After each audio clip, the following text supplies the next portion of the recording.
I never thought I'd end up raising 2 kids on my own. When Anna was born, I still believed things would work out between me and Camilla. She used to say she wanted a family, that she dreamed of a peaceful home. But after Mateus came along, everything fell apart. She started going out alone, disappearing for days, until one morning she just didn't come back. She left a note on the kitchen table saying she wasn't born to be a mother. I remember standing there, frozen, staring at that paper while a baby cried in the crib, and a 2-year-old girl tugged on my shirt asking where her mom was. Those first years were brutal.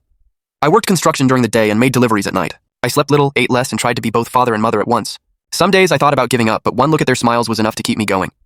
Anna was curious and talkative. Mateus was quiet, with those deep, serious eyes that seemed to understand far too much for his age. Sometimes I'd cry in silence after putting them to bed, thinking fathers weren't allowed to break.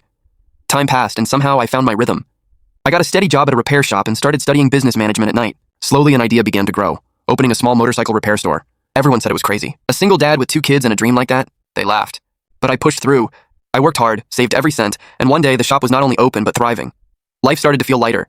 Anna was in school, Mateus was learning to read, and for the first time in years I wasn't terrified of tomorrow.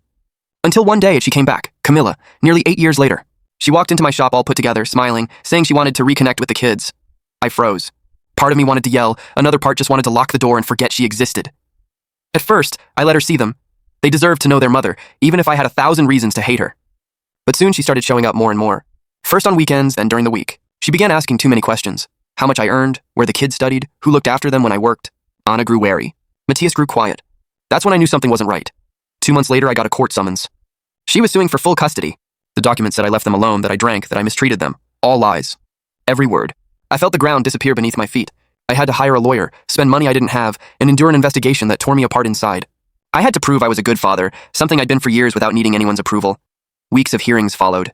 Social workers came to the house, neighbors were questioned, teachers were called. I barely slept, haunted by the fear of losing what I loved most. Then one of the kids' teachers testified. She told the judge how I always attended meetings, how the children arrived at school clean, fed, and always speaking of me with pride.